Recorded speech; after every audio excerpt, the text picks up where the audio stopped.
Hey there, we are Rob and Joanna Tigan. Welcome back to the Growing Home Together podcast.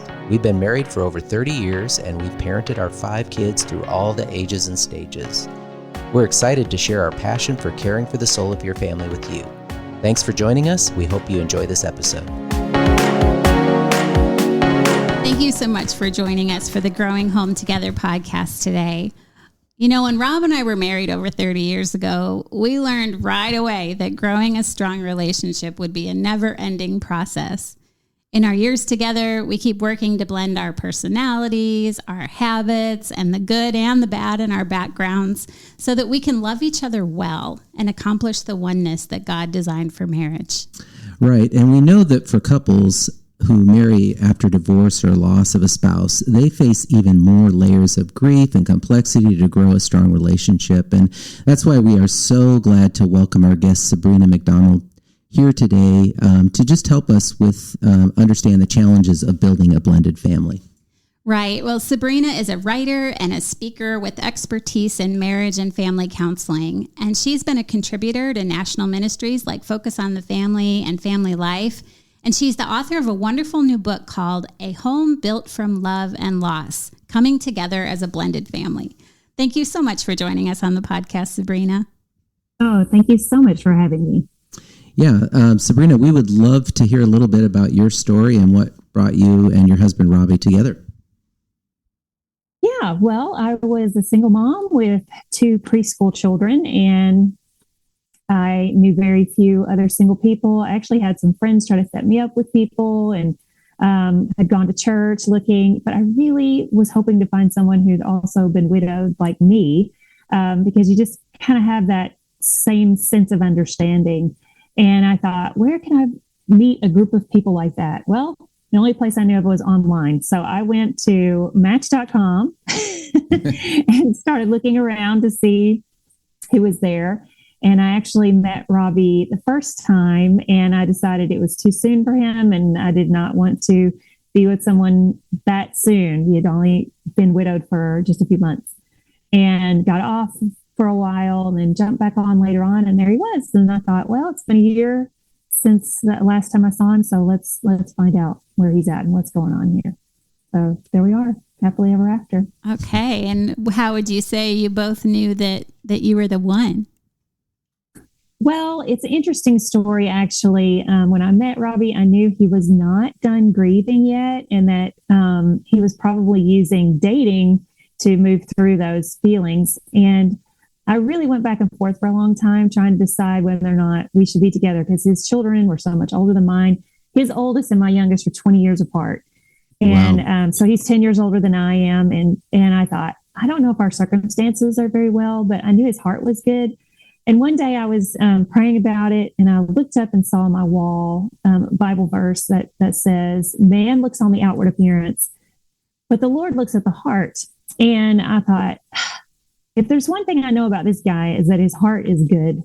And that is what really matters in the Lord's eyes. And I thought, well, if that's what matters in the Lord's eyes, then that's what should matter in my eyes. And even though, I mean, obviously outwardly I found him attractive, it wasn't his outward appearance necessarily as much as it was just the circumstances of our situation outwardly.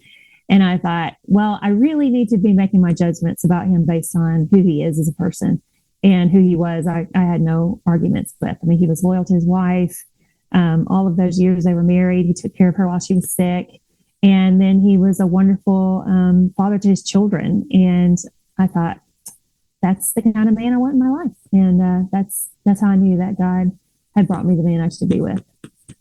Yeah, I love that. And I know it's Rob's character that definitely keeps me in love with him too. So I totally hear you on that. Yeah, and it was the second thing that she fell in love with too. It was my looks first, and then just like you, then she's like, I probably should make sure he's got a good heart too, right? Yeah, I won on both fronts. We're good. Maybe I'm just reading into that. I don't know. Yeah.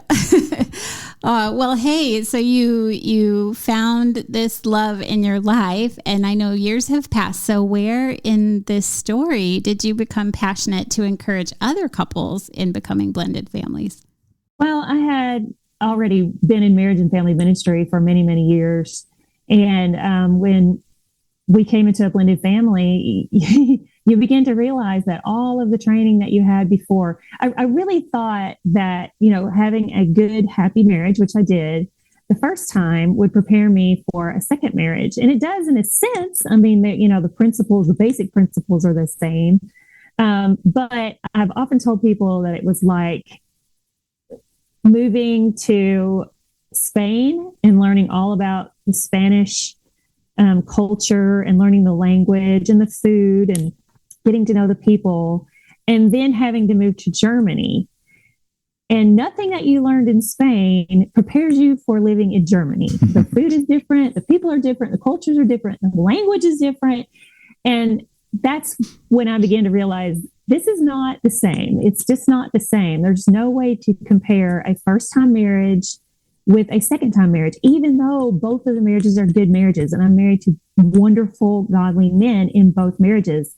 It's just a completely different circumstance. And that's when I really started reaching out and trying to find out what made it different. Why is it the way that it is? And how can I grow in this new relationship and accept things the way that they are and not try to change them to fit what I thought it should be.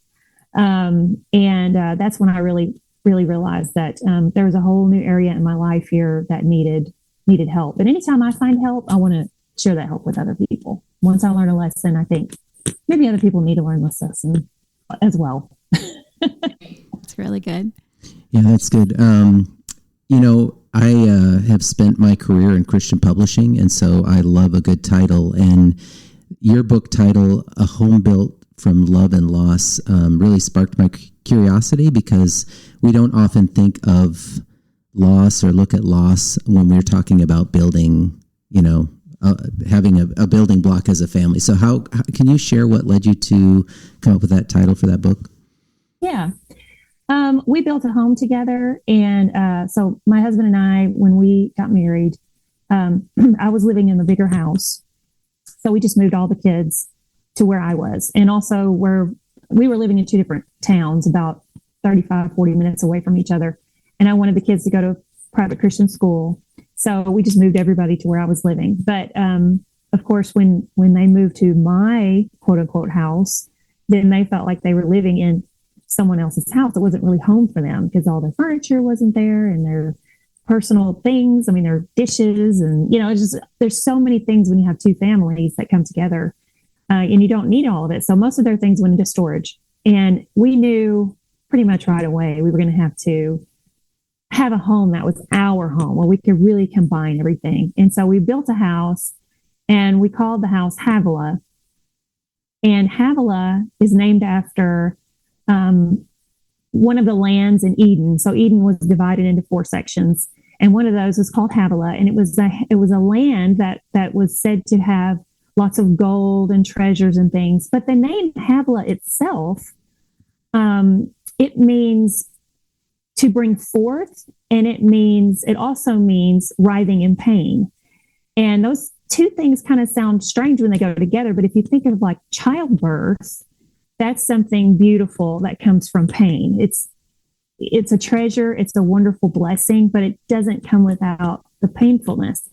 And when we saw that word, we thought that is what we want our home to be named, because that's exactly what a blended family is like. It's beautiful. It's wonderful. It's brought together and it's all worth it, but it is not without pain. There is suffering that is involved there. And that was the whole point of this book, was to show that there is so much grief in a blended family that people don't even realize is there, especially if they don't have a death, if they've come from divorce, or if they've had an adoption, because you think, well, all my pain's in the past. It's not here with me now. So when you get into a blended family, I think many people are surprised and shocked and even hopeless when they realize that there is a lot of pain that doesn't just come with the baggage that you bring, but you also create pain and suffering and loss and grief when you blend a family together.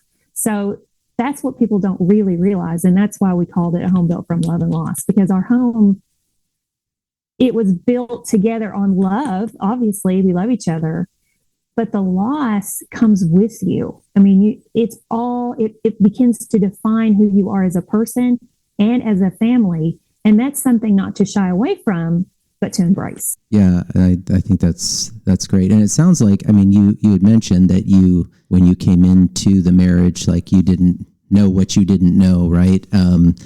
But it sounds like you guys went in with a lot of intentionality too, because just to even kind of have a name for your house and just even to recognize before you jumped into that blended family that there was going to be loss and to acknowledge that from the beginning. It sounds like you guys had intentionality at least to work together through this new family. Yeah, I mean, I think the advantage of being widowed is when you lose a spouse, you don't stop loving that person. And I think that's why I really wanted to marry someone that was also widowed, because, for example, when my husband Robbie was dating some women, and one of the ladies said, she said, I just want to know one thing. Are you over your wife? And he knew immediately he could not be with this woman anymore, because you don't ever get over your wife. I've often said it's like a person who loses an arm, a limb. They never get to the point in their life where they go, well, I'm just really glad I lost that limb. You know, I don't miss my arm anymore. I'm glad it's gone. You never get to that point. You just learn to live without it. You know, you learn to live a happy, healthy life. You move on. You learn how to do things a new way, and you continue to live, but you never stop missing your arm. And it's that way with the loss of a spouse when they've died. And Robbie and I knew immediately when we met, we just had an understanding that you love someone else and I love someone else, but it doesn't mean we don't love each other. I've often told people it's like having multiple children. You know, I remember when I was pregnant with my second child, and I was really feeling guilty because I thought, how can I love this child as much as I love the first one? I loved him so much. And I thought, it's not fair to this other child to bring them to the world and knowing that I can't love them as much as I love this kid. And I was actually talking about this with my mom. And she said something very profound that changed my life in the future. I had no idea, you know, my husband would die. He was killed in a car accident. But she said something then. She said, Sabrina, your heart is big enough to love more than one person. And no matter how many children you have, you will love that child with all your heart. And it's a miracle that takes place. It's not something you can explain, but you don't love each child the same. You love them differently. And when Robbie and I got married, that's how we felt. I knew that he loved this other woman, but I knew that there was room enough in his heart for me to love me also for who I am. And I had to learn where it was that I was in that place in his heart. I'll tell people in the book, actually, I talk about this, about finding kind of like you might call it a niche in their heart that only you occupy. So like, where is the place, where are the things that I do for him that his previous spouse, maybe that wasn't her strong point, or maybe I can identify with him in an area that she couldn't. For example, I really love antique shopping. I love to go to flea markets. I love old things. And so does Robbie, but his previous wife did not. She was not that interested in old stuff. And the same for me. My previous husband, he didn't care anything about antiques or flea markets. He just thought it was junk and dusty and dirty and somebody else's stuff. And so this is an area where Robbie and I can really identify. Like building the house together was actually a lot of fun because we were able to put some of these ideas and antiques and things that we enjoyed in the home together. So yes, in that sense, we had the advantage of realizing that there was this loss in our lives. As a matter of fact, my biggest worry for us is that we would bond over that too much and that it would become irrelevant later on in life. So I had to make sure that we weren't building our relationship on the fact that we were both widowed, but that it was just an area where we both understood each other. And a lot of people who've been divorced, this is where they have the disadvantage, and really why this book is very beneficial to them, because they don't realize the losses that they have from a grieving perspective. So, for example, a friend of mine, she was getting a divorce from her husband, and she said, I can't understand why I'm so sad. She said, he was abusive. I am glad he's gone. I don't want him in my life, but for some reason I cry every single day. And I told her, I said, you are grieving. And she was like, but I'm not grieving because I'm not sad that he's gone. I said, no, you're not grieving the loss of him per se. You're grieving the loss of your happily ever after. You're grieving the loss of the dream that you had of a relationship with this person. And whether you like it or not, your spouse has changed you and has created you into someone new. And they are a part of who you are. They're a part of your story now. And all of those feelings are what you're experiencing. And she just was like mind blown. She goes, that is exactly, it's like I put my finger on the pulse of exactly what she was feeling.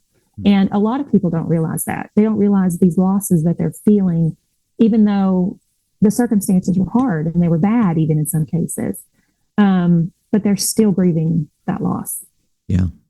Yeah. And I would imagine that your kids were having all kinds of emotions and adjusting to this process of moving into a blended family too. So how did you juggle the needs that you had to cultivate your marriage relationship and the needs of your children, and also leave room for the grieving that was happening in that process?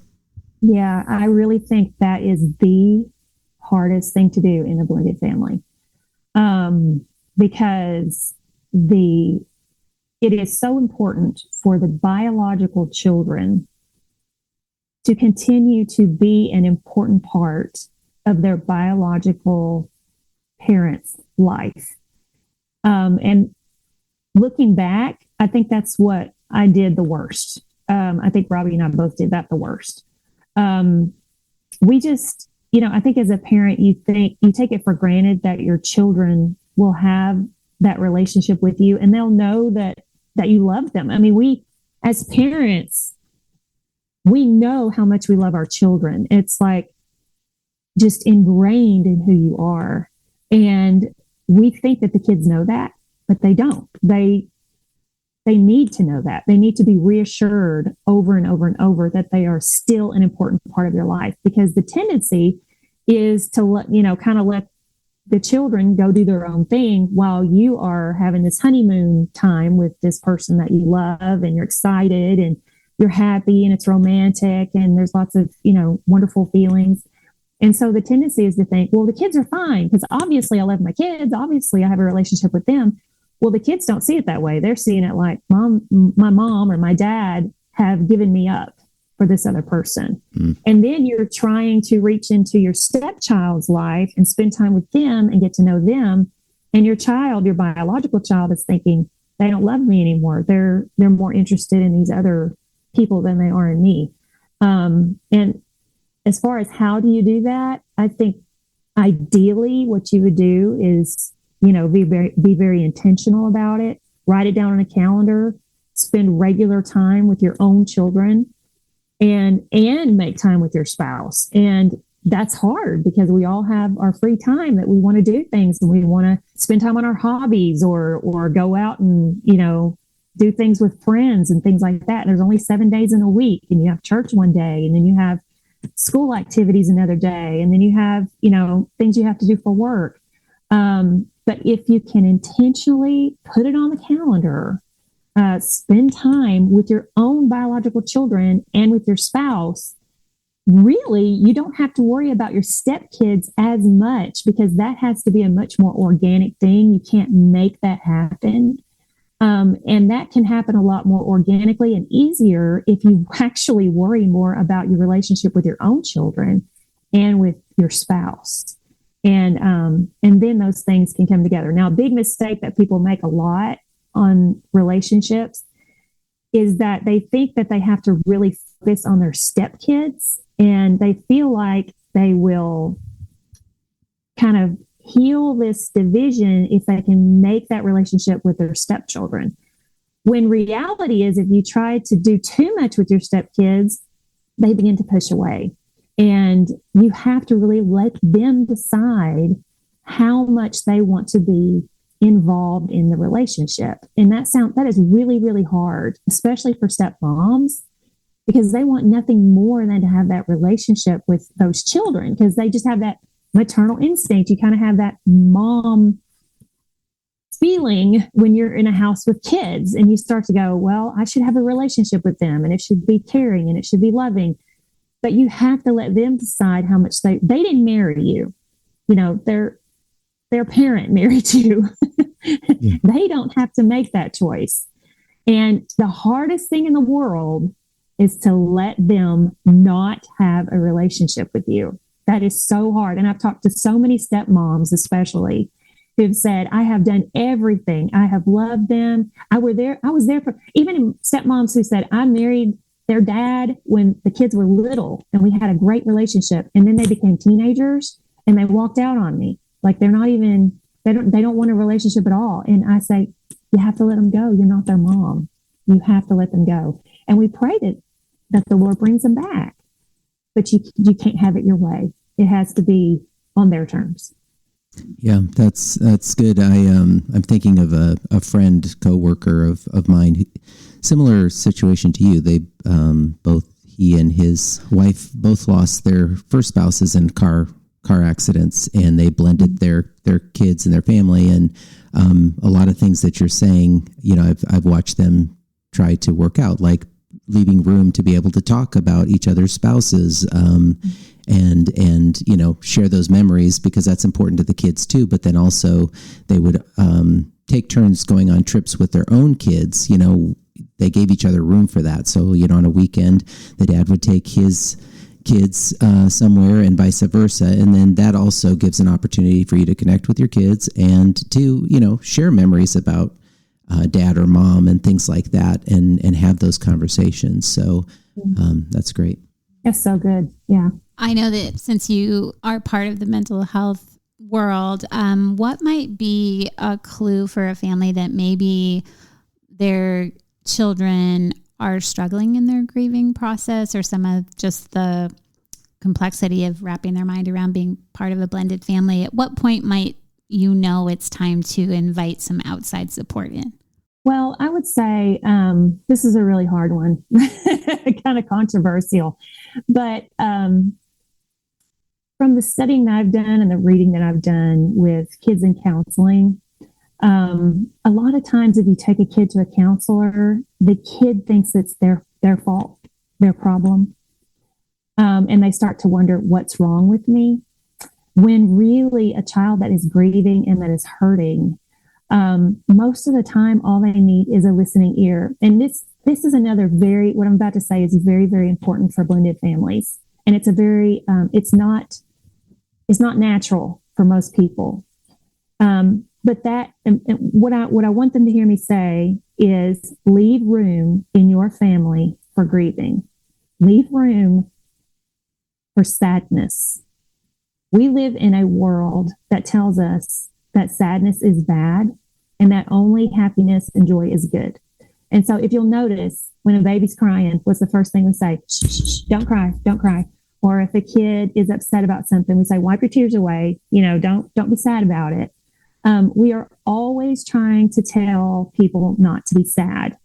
And one of my favorite books that I read when I was going through my heaviest grieving time, was a book called Don't Take My Grief Away.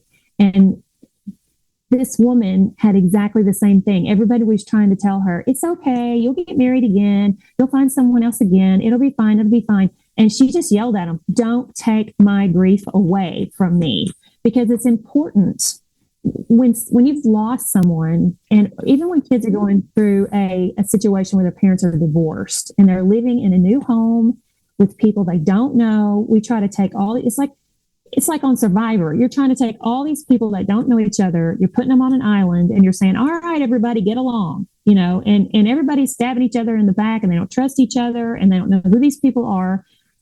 Why do we expect a blended family to be happy the moment they get together? It's an unrealistic expectation. Yeah. So I would say, talk to your kids. Let them know that it's okay to be sad. Your home should be a sanctuary for sadness. It should be a place where they are allowed to feel those feelings of frustration, of not understanding, of feeling lost, because they are going from a very stable situation to an unstable situation. Now they don't know who they are. They have to redefine their entire life. They may have been the firstborn and now they're moving up and down the scale. They may have been the baby and now they're the oldest, and they don't know how to deal with that. And we can't expect them to completely we've been told that children are resilient and that they'll bounce back from anything and they're basically made of rubber. And that's true to an extent. They do learn how to adjust. They do learn how to deal with it. And they do learn how to redefine who they are if you will give them enough room to grieve the losses that they feel. So this is really hard, especially when kids are teenagers, because it's really hard to tell, is this grieving that they're feeling, or is this just normal teenagehood where they're just pushing, in their rebellious way and trying to make their own way in the world. And that's not easy to know. I mean, that's why it's so important for that biological parent to continue to have that very intimate and personal relationship continuously, especially in the first 3 or 4 years. I mean, those few years right there. Blended family experts say that it takes between 5 and 7 years for a blended family to really blend. And that's just to say that everybody finally kind of feels like this is normal. It's not even to say that everyone is going to get along. That's just saying it takes 5 to 7 years for people to feel like this is my family, like it or not, and it sort of feels normal now. And some blended families won't even be your kid. Let's say that your child is 15 when you get married. Well, they'll be 18 and on their own before they ever get to that quote unquote blended stage. So it just takes a really long time and a lot of patience and allowing people to be sad. Yes, that means that your home will not be a happy-go-lucky place necessarily. I mean, there might be a lot of sadness and sorrow and grief, but you need to give the kids permission. And it's as simple as saying things like, I bet you really miss your mom. And they may not talk about it. They may not want to talk about it, and that's okay. But you've just given them permission in their hearts. When you say something like, gosh, it's Christmas time and your mom's not here, I bet you really miss her. Yeah. Just something that's simple where they go, they see me, that person, my mom or my dad or my stepmom or stepdad, they see me and they see the pain that's in my heart. Yeah, that's good. I'm just resonating so much with what you're saying about how we don't have just a cultural understanding of or a comfort level with painful emotions. And there is this push to get them over with as quickly as possible. And I have a friend who recently told me that in her devotional life right now, she's just immersing herself in the Psalms of Lament. And I'm thinking, gosh, I've never heard anybody say that. Yeah. But what a beautiful exercise for her. And then really, is there any other way except really acknowledging our grief to know God as our comforter? And I think maybe if we try to interrupt our children's sad emotions too quickly, we're kind of depriving them of the experience of seeing that whole side of God who is so tender and compassionate and present and loving and all these things that he says he is to us. So maybe it could be even a powerful way for our kids to know who Jesus is too, huh? Yes, absolutely. And I don't know if you've ever seen the movie Inside Out. It's a Pixar film for kids. And, it shows how Joy is always trying to get rid of sadness. She's always saying, get away. We don't want you around here because you're messing up everything. And then you learn in the end that the sadness is actually what brings greater joy. You have a fuller life, a life that you can really enjoy because of sadness. And, so many times I think Christians are really bad at this because we know that joy is a fruit of the Spirit. And so I think because joy is a fruit of the Spirit, we think that sadness and sorrow is ultimately bad. But there are so many scriptures that talk about the benefits of suffering. And even Jesus himself was described as a man of suffering who was acquainted with grief. And when you see him at the tomb of Lazarus, this was so comforting to me as someone who was grieving the loss of a spouse. And I just thought, where is the comfort, that we're promised in Christ? And I remember seeing, first of all, I remember seeing this image of Jesus on the screen. And it was like, this was in September. So I had no earthly idea why there was a movie about Jesus on. It wasn't near Easter. It wasn't near Christmas. But just for some reason, there was this scenery there of Jesus standing before Pilate. I looked up, it was on my television. And because I had been saying, God, you didn't lose a spouse. How can you know how I feel? You say you're acquainted with grief, but how do you know how I feel when you've never lost a spouse? And when I saw that image of Jesus on the screen, the Lord just spoke to my heart and he said, I never lost a spouse, but I watched my son die. And I thought, wow, if the Lord, he does know what it feels like to grieve. He does know what it feels like to suffer. And then when you look at Jesus in John chapter 11, where he raised Lazarus from the dead, and it says that he walked up to the tomb and the people were standing there and they were weeping over Lazarus dying. And right there is where you expect Jesus to scold them and say, now stop that. Oh, ye of little faith. Don't you know that I'm going to raise this man from the dead any minute here? And I'm about to show you the glory of God, But no, that's not what it says. It says that Jesus looked at them and he was overcome with compassion. And that's where we get that tiny little verse in the Bible that says Jesus wept. So here you have the Lord of all creation who knows that he's about to raise someone from the dead. And instead of scolding them for their little faith, he has compassion and empathy for the grief and the sorrow and the sadness they feel so deep in his soul that he weeps with them, even though moments later, he's about to raise this man from the dead. So Jesus has compassion for us in our times of suffering and sorrow. And when we are, Romans, the book of Romans says, weep with those who weep and rejoice with those who rejoice. We're really good with rejoicing with those who rejoice, but we're not that great at weeping with those who weep. We feel uncomfortable and hard. And some of the best times I had, some of the most comforting moments I had with my friends were the ones that came in and said, and just cried with me. They were sad. They missed my husband with me.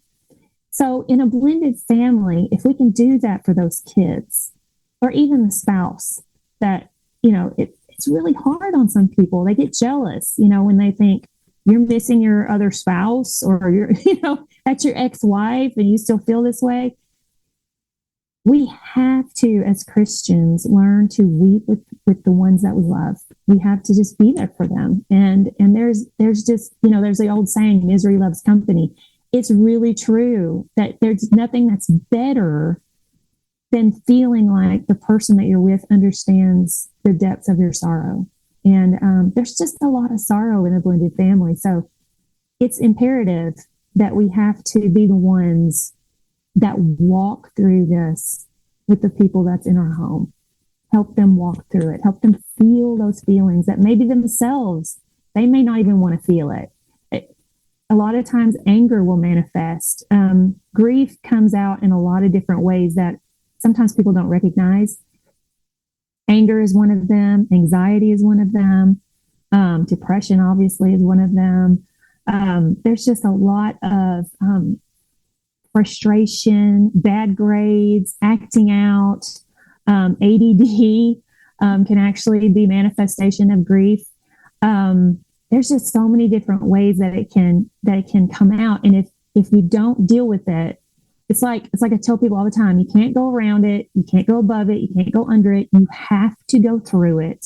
There's just no other way, or else it will manifest itself in other ways that are very, very unhealthy. Obviously, it can come out in some very damaging ways, like run away from home or addiction or drinking, whatever. It can be really bad. So you definitely want to allow the kids and your spouse to go through these things with you. And like I said, it's not always fun. It's not exciting. It can be very depressing sometimes. I tell people sometimes I feel like Jeremiah, the weeping prophet, because everything, I talk about with blended families, I'm like, it's just sad.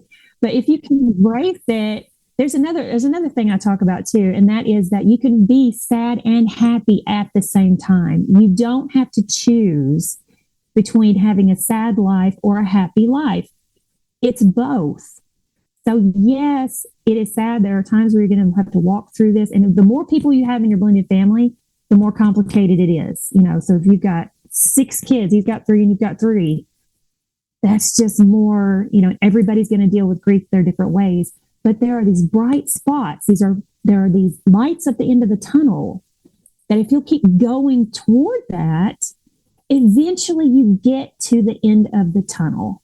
And what I tell people about going through that tunnel of grief, I liken it to going through this dark, dark tunnel, and you're pulling this wagon or whatever cart with you behind you. And of course, all of your baggage is on this cart. And as you're going through this tunnel, all this other baggage starts falling into your cart, and it's getting heavy and heavy, but you're still walking toward that light, and you're still pulling on that cart, and you're still working on that grief. And what you discover is that when you get on the other side of that tunnel and you get out into the light, you look back to what you thought was baggage, and it's actually jewels and precious metals, golds and silvers and diamonds and rubies. And what you thought was actually a burden to you turns out to be the treasure that you receive when you go through the tunnel of grief. So don't be afraid to go through it, because when you get to the other side, wonderful, wonderful things happen because of that. Oh, that is really beautiful. Thank you. I know that writing a book is an intensely personal process, and I can imagine even more for someone who's telling their story of love and loss. So I'm just curious, are there ways that God used your writing process to teach you or encourage you in your life? Because I imagine, that blend is ongoing even now. Oh, yeah. Well, as you're writing through it, you're looking back and you're thinking about all the mistakes you made and all the things you did wrong. And, but I think for me, really it was for me and Robbie, just going through the whole process of thinking about it and, being able to go back to our kids and saying, I'm sorry I did it this way. I hope you understand why I did it this way and what I did and what I was trying to do. And I think it's been really healing in that way, because, in your own heart, in your own mind, you're always learning and growing and changing. But you don't always get the opportunity to really sit down with your spouse and discuss it and think about it. And then to be able to go to your children and talk to them about it. I think it's just been good for us in that way to kind of put a lot of closure on things that we thought haunted us a little bit from the past. So that was a good thing. That's good. I'm pretty sure there's some listeners today that are feeling, discouraged because they're struggling with their stepchildren, or the grieving process isn't getting easier. Maybe there's a conflict with their spouse. Could you share one word of advice for that husband or wife that they may need to hear today? Sure. I would say don't give up. That's the main thing. It can really look like it's not going anywhere. And then you'll have like this amazing breakthrough. So many people give up before they reach the breakthrough. And, with God, anything is possible. There are so many times in my life where I thought, this is never going to change. And not just with blended stuff, but anything in life. You look at it and go, this is never going to get better. It can't, it won't get better. It hasn't gotten better. And then it does. And you're like, how did that happen? I don't understand how it happened, but the Lord has a way of changing hearts just when you don't expect it. Someone asked us one time, what's our secret for having a great marriage? They were watching us and they thought, you obviously have a great marriage, and they had a failed marriage, and they wanted to know what was the secret. And both of us looked at each other and we just said, grace. Grace is the key. You have to keep forgiving. You have to keep moving on. Now, obviously, there's going to be people out there that are in an abusive relationship, and that's a different situation. If you're in an abusive situation, you really need to go get help and find out, maybe this does need to end. But most cases, people are just not getting along, or you're looking at your spouse and you're saying, you don't love my kids. I think that was a really difficult thing for me at first, was to say, he doesn't love my children. How can you not love my children? They're little children. My kids were 3 and 5 when we got married. And I thought, how could you not love a 3 and a 5-year-old? Well, that's not possible. Love is not something that just automatically appears unless you're the person who gave birth to these children. When you give birth to the children, your love is automatically in your heart. But when you didn't give birth to that child, it takes time to build that bond. And I think for a lot of parents, you look at this other person in your house and you go, you don't love my children the way that I do. And that's a frightening and shocking realization when you finally realize that, you don't think my children are perfect like I do? You see their faults mostly, and you don't see their perfections like I do. That's very, very hard. But if you'll just hold on, just hang on, give that bond time to grow, give them time to fight it out, so to speak, that struggle that takes place. I mean, you are married to this person and you're struggling to connect with them. Imagine how a child feels who's not married to them. They're not in love with them. They don't think they're the greatest thing ever. They have been forced into this situation. So it's going to take time for that process to grow. And there is no other way except through time. So if you don't give it the time that it needs, it's not going to happen. So set your expectations low.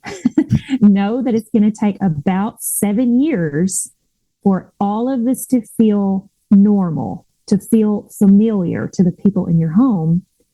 And just let there be so much grace. Just let it be like an oil that washes over your family. If you have a machine that's running at high capacity, it's not going to run very long if you don't put oil in the gears. So let grace be that oil that allows this machine to just keep rolling and rolling and rolling until it gets to where it is in a natural state, or in a somewhat normal feeling state. But without that oil of grace, you are not going to get there. That is an absolutely essential part of your blended family. And I think that is just a really powerful takeaway for every family, blended or not, with our children, with each other. Yeah. That's really a wonderful word to us.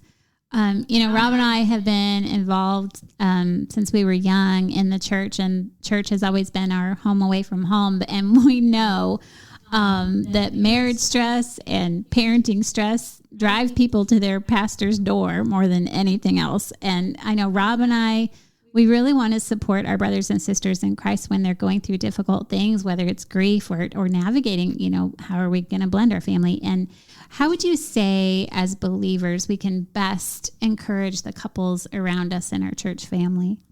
Of course, anytime any family in your church is going to be going through difficult times. And so it's always good to just have general marriage and family resources available where people can deal with the different problems that they're having. But specifically for blended families, there are some things that we go through that first-time families don't go through. I remember one time we were having a blended family event at our church, and we were setting it up and putting up posters and things. And one of the men in the church came to me and said, "Why can't it just be a family event? Why does it got to be a blended family?" And he was coming from a good place. He was saying, aren't blended families? Like we should be, kind of like have an inclusive speech, about blended families. And I said, well, wouldn't that be nice if they were like first-time families? But there are just some things in a blended family that a regular marriage conference or event is not going to cover. So if you have a church, if you're a pastor and you really want to help blended families, which I think you should, then just remember them. Have a little fellowship with blended families that are invited to it. We're having one of these coming up in my church. and we're just having a meal, and the preacher's going to speak a little bit and talk a little bit, and then we're just mostly going to eat and just fellowship with one another, and just knowing that there are other people there. We actually had a blended family small group in our church, or Sunday school class, whatever you want to call it. And one of the ladies in the class said, I am so excited that we had this so that we could be with other couples. She said, I was at a church previously, and I was in a small group there. And she said, I thought my husband and I were the only blended family in the class. And she said, somebody brought it up, and somehow it turned out that people started talking about it. Every single couple in that class, except for two, was a blended couple. And she didn't even know it. And she said, I felt finally like I wasn't all alone. Like I didn't feel misunderstood. I didn't feel like I had to hide it. A lot of people feel like they have to hide it. They're ashamed of the fact that they had a divorce and that they're remarried. And they don't realize how many divorced and remarried people are at the church. And if you come in new and people meet you with your current spouse, they will just assume that you've always been married to that person and that you've always been together. And so when you have these kind of special standout events, people can come and they can find out, oh, hey, look, I'm not the only one. I don't have to worry about my divorce being a stigma here. I don't have to worry about being looked down upon. I can, walk in and know that at this place, I will receive support. And if I need help, I can get the help that I need and not be looked down upon. And if you do that, it just makes people feel welcome, and like they can just be honest and share their struggles. And I think that's just a lot in and of itself. Because when people go through struggles and they don't feel like they can talk about it, then they feel alone and isolated. And that's exactly where Satan wants us to be. When we can be alone and isolated, he's got us where he wants us, because he can work on your mind. He could whisper things in your ear. He could tell you things that aren't true, and you'll believe them because there's no one there to tell you otherwise. So we don't want those couples to feel isolated. And I'll also say for anyone who's a minister or pastor, has a church, and you have one of these events, not a whole lot of people show up. They just don't. It's a fact that there are more blended families in your church than will show up to an event like that, even though there's a bunch of them. Just a few will show up. But that's okay. What they need to know more than anything is that you see them, that you know that they're there, that you know that they have special needs, and that gives them, again, permission to be who they are and to come and ask for help when they do need it. So any of those ways that you can help, like you would just a normal family ministry. So if you're already doing ministry to families, just add a little subsection for blended families. If you have a marriage event, make sure you include a couple of sessions for blended families. If you have marriage books for sale in your bookstore or in your foyer, make sure you have some blended family books there. If you have a marriage event, make sure you have a section where people who are in a blended family can get together.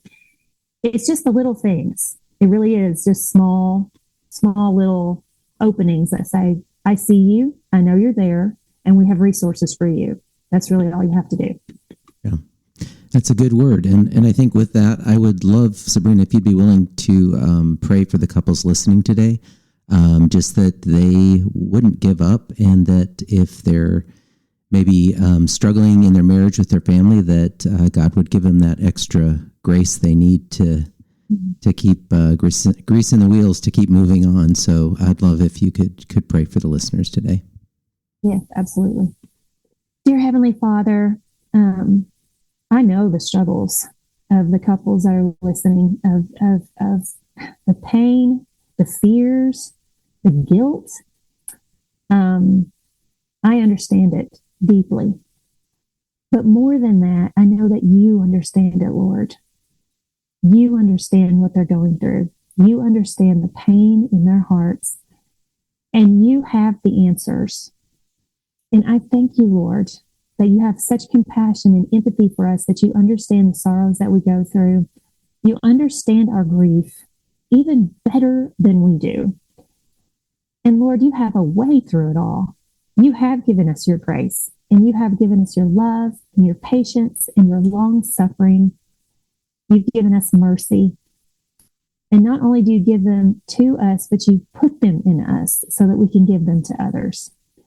Lord, I thank you for each and every family that has not given up. They are still holding on. And they are looking ahead and they're saying, I don't know how I'm going to get there, but I know I'm going to get there. And Lord, as they walk through this tunnel of darkness, of not knowing where the end is or how far it will be, I just pray, Lord, that you would fill up their hearts with the most awesome treasures so that when they get on the other side, they will understand and they will see the value of what they've been through. It is not a useless exercise. You don't put us in places where it's just for the sake of suffering. But every single time we go through difficulties in life, you create beautiful things from it. You are the God that brings beauty from ashes. You are the God who created man and animals out of the dust of the ground and breathed your life into it and brought about living creatures. Lord, you are the God who can take dead bones, dead, dry bones, and raise up an army out of it. And I know that you can bring life into these blended families that are hurting and that are suffering. And I just pray, Lord, that today's message gives them just a little bit of grace and a little bit of hope that they need to keep going and to not give up. And all these things I pray in Jesus' name. Amen. Oh, amen. Well, Sabrina, today has been such an encouraging and helpful time with you. And I know that our friends are going to want to learn more about you and definitely get a hold of your book. So where is the best place to connect with you online? If they want to connect with me, they can go to SabrinaMcDonald.com. And of course, my book is available on Amazon also. So they can get it just about anywhere. Focus on the family books are sold. And we'll be sure and put a link in the show notes to that so people can find it easily. And we just so appreciate you sharing with us today and encouraging us today. Thanks for being on the show. Oh, thank you so much. It's been a privilege. And thank you, friends, for joining us on the Growing Home Together podcast. Rob and I would love to connect with you over on our website at growinghometogether.com. You're going to find all kinds of resources to help you pray with your spouse, to study God's word together, and have a little fun together too.